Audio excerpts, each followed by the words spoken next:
AC Butch here, and let's talk about the best and worst night of my life in bowling. 1966, Friday night. 1 week before I'm going to get married and give up bowling for the rest of my life. I walk into Avenue M about 12:30. My buddies were there, Paul, Larry, Doug, and we had been out the night before, and I bowled somebody, I think, at Leader, if I'm not mistaken. We took them for about 500-600, which we were going to use as a pool for this weekend. The only person that was in the house at the time was Richie Grossman. He asked me if I want to bowl.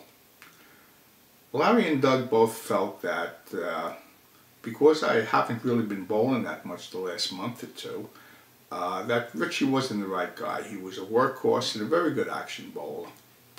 Paul, in his own great style, bluntly told both of them where to go, gave them their half of the money, and just told me, go bowl and eat them alive. Come on, let's enjoy. Okay, the first 3 games, the greatest 3 games of my life. I mean, I'm talking 36 flush in the pocket. If it wasn't for a couple of wraps, I would have bowled a 900. As is, it was a 290, a 289, and I forget exactly what the 3rd game was. I go on to keep, I mean, we're bowling on 5 and 6. Richie picked it. This is not one of my favorite pairs, far from it. For the next 3-4 hours, I mean, I'm going at a 230 some odd pace, and at Avenue M, that's really shooting. And we're up a bundle. I mean, it couldn't fit in Paul's pockets. We didn't even know how much it was, but the bets had already gotten up to about 15, 16, 1800 a game, which we were covering a good portion of that.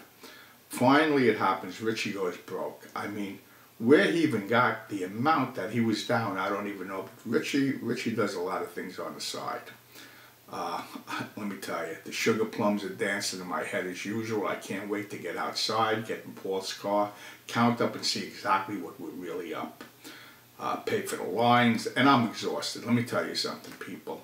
My hand is killing me. My legs are killing me. I got cramps, but Paul's pocket full of money made it all worthwhile. The way I bowled, it couldn't be better. We were almost out the door, and Sal the plumber comes walking in, and Richie just tells me, whoa, whoa, whoa, hold up for a second. He gets over, he huddles with Sal, and all of a sudden he comes, get your shoes back on, the game's not over. Oh, well, these were the days you didn't quit. I mean, if you were dead, you didn't quit. Either you went broke, or you bowled and you bowled and you bowled. I get back up on the lanes. Meanwhile, all the people that were betting on me on the side had left. I mean, it was late, and now we're covering, we started for 1500, and we're covering the whole 1500. Over the next 3 hours, up until about, I don't know, 8, 9 in the morning, it was going back and forth a lot at the beginning. Then finally, he just wore me down. We're up $300. I mean, that wad of money, that pocketfuls of money, it was gone.